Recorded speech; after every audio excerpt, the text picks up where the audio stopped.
Now, the eyes of the world are on Ottawa tonight as Freedom Convoy protesters prepare for major police action in the coming hours. So you got tow trucks, they're already on standby, and earlier today, police began a mass ticketing campaign, warning protesters, you must leave the area now. Anyone blocking the streets are committing a criminal offense, and you may be arrested. Police liaisons even told protesters they would be pushed out by tomorrow. Now, meanwhile, Trudeau's authoritarian tactics have sparked a massive backlash abroad and at home. In fact, today, Trudeau was taken to task on the floor of Parliament, where he let his true colors fly.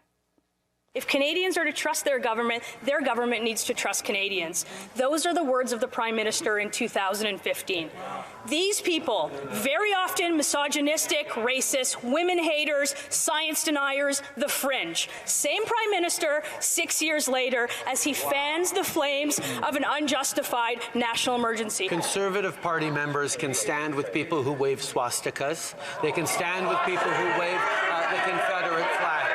We will choose to stand with Canadians who deserve to be able to get to their jobs, who be able to get their lives back. Now, the courageous member of Parliament you just saw, Melissa Lantsman, joins me now. MP Lantsman, thank you for joining us tonight. Now, thanks for having me. Tell us what was going through your mind when you heard his reference to swastikas. Look, this is not a surprise to me. You just said it. This is his true colors. I sit there and watch him divide and wedge and stigmatize Canadians every single day. And today, the rest of Canada saw a G7 Prime Minister go after a Jewish member of Parliament and then walk away and not apologize. Do you think there is an anti-Semitic element to this, or was it just a slip, a verbal slip? Well, look, I think that words matter. And if you looked at my inbox in my office and you saw what my staff was looking at, when you accuse somebody of standing with a swastika, you get an influx of people calling you a Nazi, and that's not okay. And he is driving that. He's been driving division in this country since the protest started, since before the protest started, for his political gain. And I think his leadership is in trouble, the country's in trouble, and he's lost control of the situation.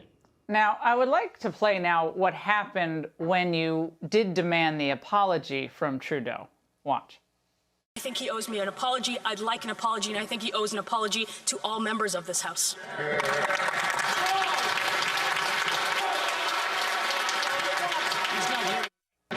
Now, MP Lantsman, he actually left after insulting you like that. That was his response. Kind of, his run and hide is kind of his trademark at this point. Your reaction?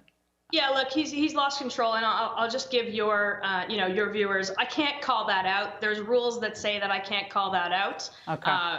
But he is not, like, he was not there. He has not apologized, and I expect an apology. I got to tell you, Canada is the best country in the world. My parents chose it. I'm a grandchild of Holocaust survivors.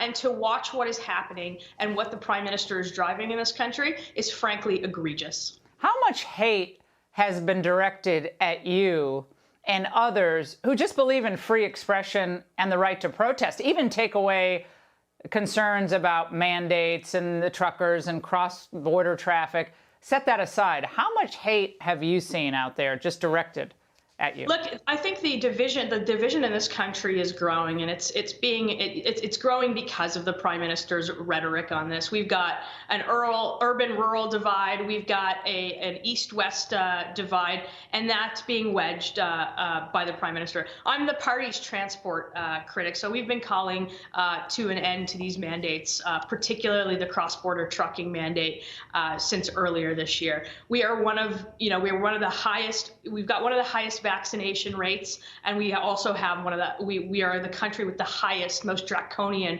restrictions. So if he wants to end this today, he could have done that 19 days ago before putting forward a national emergency that is not justified. He could have gone out and talked to people rather than calling them racist and misogynist, and we could have put an end to this. He can drop the mandates and he can drop the restrictions today, and I think that we will have a much more cohesive country.